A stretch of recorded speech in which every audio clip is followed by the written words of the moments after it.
Olá, eu sou Alice Moré e eu gostaria de contar para vocês como se deu o meu chamado missionário.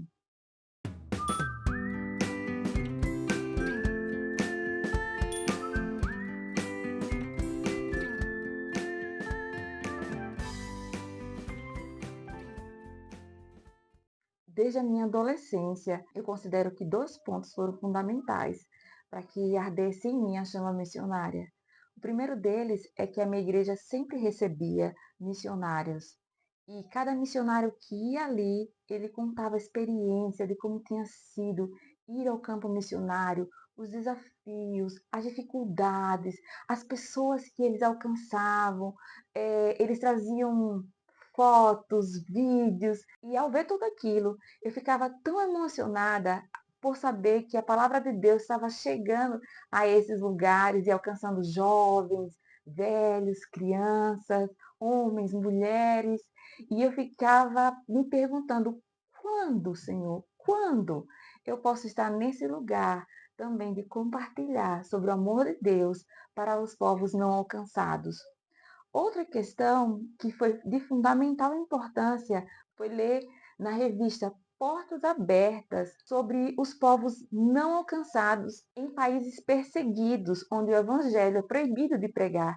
Eu lembro que eu li os testemunhos do irmão André, eu lembro de ver pessoas que antes não conheciam nada sobre o amor de Jesus e mesmo em meio à perseguição eram tocadas pelo amor dele.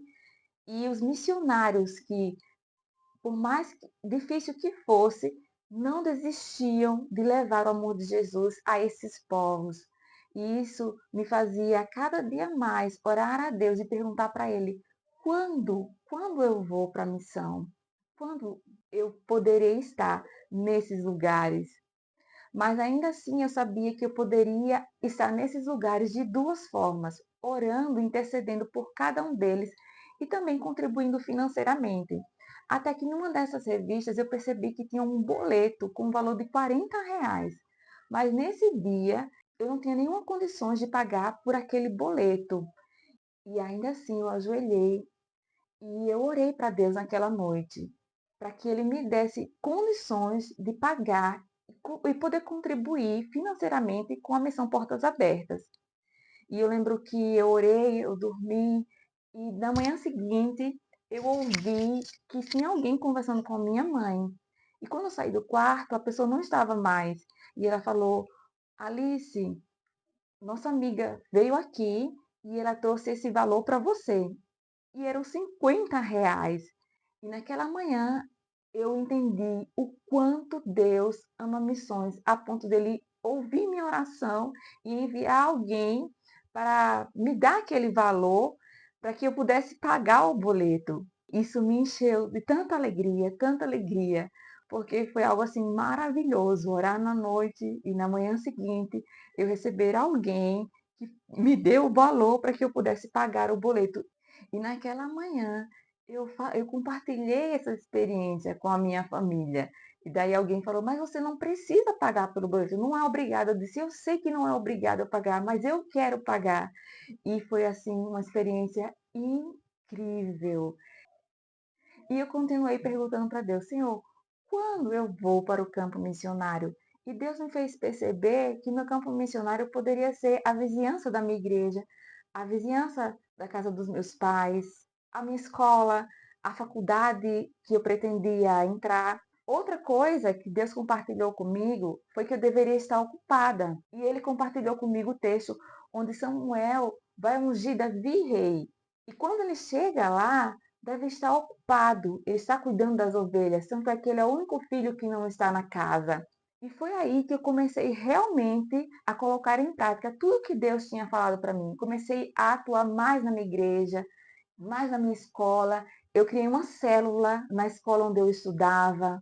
Na minha igreja eu comecei a trabalhar com crianças. Quando eu comecei a trabalhar com as crianças da minha igreja, eu não sabia o que fazer, nem como fazer. Então eu tinha tanta dificuldade que era um ministério que eu menos gostava de trabalhar, porque elas davam muito trabalho, eu não sabia o que fazer. As crianças eram tiradas do culto apenas para não atrapalhar os pais naquele momento.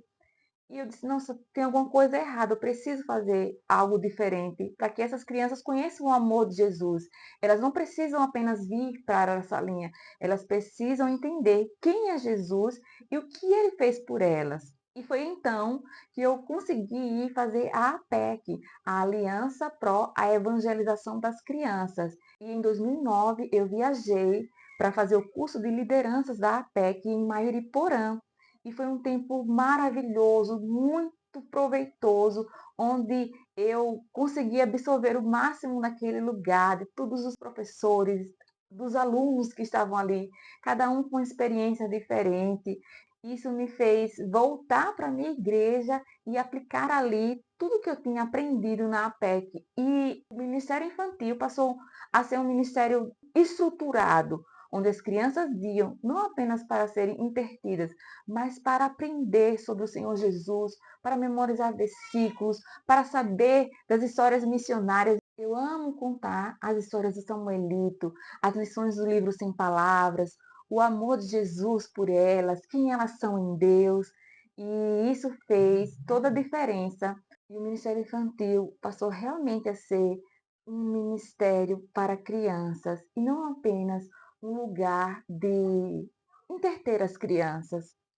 E além de trabalhar com o Ministério Infantil local, Deus colocou no meu coração o desejo de ensinar para professores do Ministério Infantil de outros estados e de outros municípios também no interior de Alagoas, sobre como eles poderiam, de forma efetiva, alcançar o coração das crianças.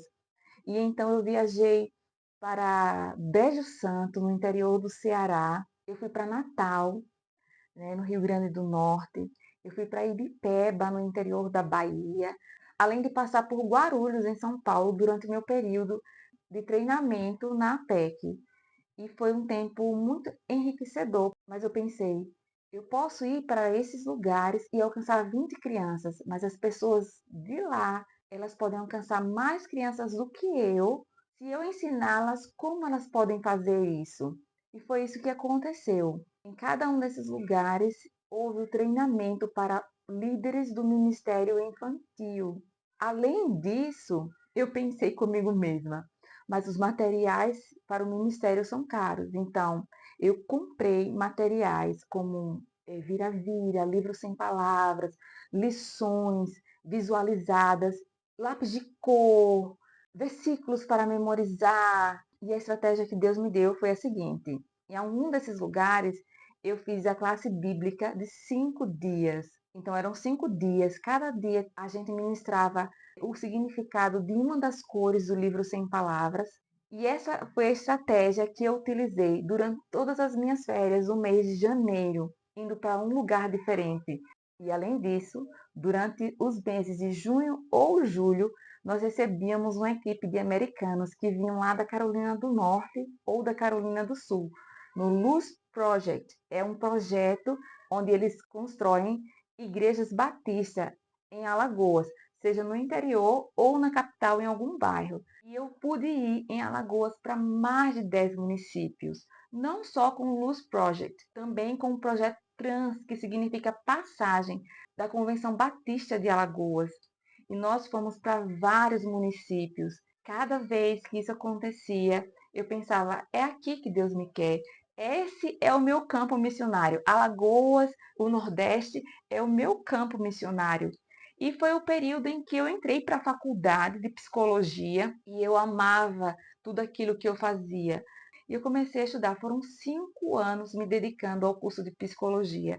Até que no último ano, bem no início do ano, Deus me deu um sonho, no qual eu estava numa praça lá em Alagoas, chamada Praça da Faculdade, e eu carregava na mão vários currículos. E de repente chegava para mim um amigo que é missionário de Jocum. Jocum significa Jovens com uma Missão, e ela existe em vários países do mundo, quase todos, e em todos os estados do Brasil. E ele me pediu o currículo e de onde eu estava, eu conseguia alcançá-lo apenas com o meu olhar. Eu o via ir para muito longe. E ele chegava em um lugar e deixava o meu currículo ali. E quando ele deixava meu currículo naquele lugar, eu sabia que era uma base de Jocum. E quando eu acordei daquele sonho, eu olhei para o teto do meu quarto e eu falei para Deus: "Nem pensa nisso agora, porque esse é o ano que eu estou mais ocupada". E isso me fez lembrar lá do que Deus tinha me dito há alguns anos atrás, que eu deveria estar ocupada. Mas ainda assim, isso foi muito conflitante comigo. Eu amava estagiar na escola com crianças especiais. Eu desejava intensamente ser uma psicóloga clínica, atender pessoas, ajudá-los a se resolver. Eu estava trabalhando num projeto muito importante sobre o transtorno do espectro autista e as funções executivas. Deixar tudo isso para mim era algo muito difícil, a ponto de eu chorar às vezes, assim, em oração, falando assim: Senhor, por que agora? E um belo dia eu estava olhando minha timeline, né, no YouTube, e eu nunca tinha acessado nada sobre esse pregador. Ele se chama Cote. Até então não sabia quem ele era e apareceu uma pregação dele no meu YouTube. E eu resolvi clicar. E olha só o título da mensagem: O Poder da Renúncia. De toda a mensagem, algo que ficou gravado e foi muito importante, assim, foi um divisor de águas no meu coração, onde ele conta que ele assistiu um documentário no Discovery Channel sobre uma tribo africana que caça macacos. Então eles fazem uma arapuca, uma armadilha para pegar esses macacos, eles colocam uma semente dentro dessa armadilha, onde o macaco vai colocar a mão por um buraco onde a mão dele só consegue entrar se ele estiver com a mão nessa forma. Então ele coloca a mão lá naquele buraquinho e ele consegue pegar a semente, só que aí a mão dele se fecha e todas as vezes que ele vai sair, a mão se prende. Mas aí ele fala assim: os macacos eram tão obstinados, que para ganhar vida era só ele soltar a semente e puxar o braço normalmente. Mas os macacos preferem perder a vida do que largar a semente. Então os índios vêm e conseguem capturá-lo. E aí ele fala assim: tem pessoas que estão iguais a esse macaco, eles preferem perder a vida do que largar a semente. E eu entendi que Deus estava falando comigo profundamente naquele dia, no qual eu tinha várias sementes, eu estava segurando várias sementes. A semente da faculdade, a semente do bom emprego, a semente da família, a semente do conforto. E eu fiz realmente uma oração de renúncia: Senhor, me ajuda a renunciar a tudo isso. Eu não gostaria, mas se é assim a sua vontade, eu vou para onde você quer me levar. E eu pesquisei de onde era aquele pregador, e ele era líder de uma base missionária lá na Jocum, no Paraná, em Almirante Tamandaré. E eu falei comigo mesma: mesmo que esse senhor não me dê nenhuma aula, eu vou para essa base. E eu me inscrevi. E naquele ano foi um ano assim muito difícil. Eu entreguei o TCC, eu me despedi de todos os meus amigos. Eu comuniquei à minha família que eu estava indo fazer missões. Todo o dinheiro que eu estava juntando para comprar um carro, eu paguei o meu curso inteiro na Jocum, porque eu pensava comigo mesma: se eu pagar todo o valor, eu não vou desistir, porque eu estou investindo caro nisso aqui. E um dia antes da minha viagem, eu abri a minha mala em cima da minha cama, tinha separado as coisas que eu ia levar, e eu comecei a colocar na mala aquelas coisas, mas na minha cabeça eu ainda estava relutante. E eu dizia para Deus: por que agora? Sem falar nada, só no meu pensamento: por que agora? Por que eu tenho que ir? Por que você me chamou? Eu poderia ser uma psicóloga e continuar fazendo tudo o que eu faço aqui mesmo em Alagoas.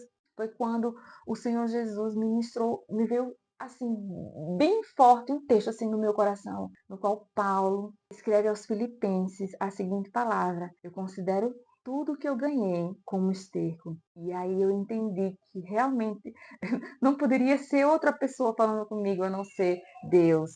Eu me aquietei, aquietei as minhas emoções e eu comecei a guardar todas as coisas calmamente. E eu fui para a base de Almirante Tamandaré porque eu queria ir para um lugar frio e realmente Curitiba é uma das cidades mais frias do Brasil e eu vivi coisas incríveis naquele lugar. E ali eu percebi o cuidado que Deus estava tendo comigo, de me fazer deixar todas as coisas para ganhar o que realmente importa. E durante a minha ETED, a ETED é a Escola de Treinamento e Discipulado, eu fui ministrada sobre paternidade, sobre vocação, sobre renúncia. Eram professores a cada semana, um professor diferente, uma dinâmica maravilhosa. Eles me ensinaram a como interceder. Eu pude aprender naquele lugar como meditar de forma efetiva, como ser direcionado, como entender a voz de Deus, como ouvir a voz de Deus. E naquele lugar eu pude perceber o cuidado que Deus estava tendo comigo. Fui ministrada de várias maneiras. A cada semana nós recebíamos um professor diferente. Eu conheci jovens com o mesmo propósito, com a mesma sede, com a mesma fome de conhecer a Deus e fazê-lo conhecido, de ir às nações, de tocar vidas através do amor de Jesus, de ministrar às pessoas sobre o que Jesus fez por elas.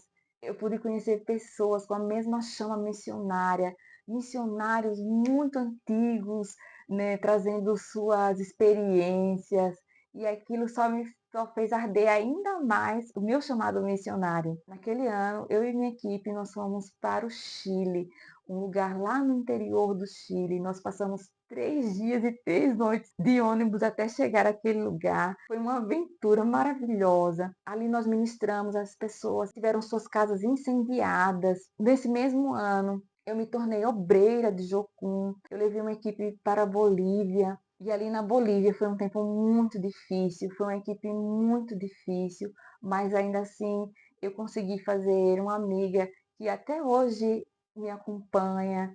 No ano seguinte, nós levamos uma equipe também para o Peru. Nós fomos do norte ao sul do Peru e isso foi incrível. Cada lugar que a gente ia, cada palavra, cada pessoa por quem nós orávamos, cada ministração que nós recebíamos, os desafios missionários, financeiros, e Deus provia cada um deles.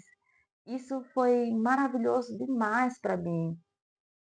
E ao longo desses anos, eu percebi que tudo aquilo que eu havia construído não era nada comparado ao que Deus tinha preparado para mim, ao que Deus tem preparado para as nações, ao que Deus tem preparado para todos os povos, tribos, línguas e nações. E esse foi um pequeno resumo do meu chamado missionário. Espero que essas palavras também tenham aquecido o seu coração, assim como aquecem o meu. Que você possa ser também um missionário, seja indo ao campo, seja ofertando, seja intercedendo, sendo parceiro ministerial. Um beijo, até a próxima!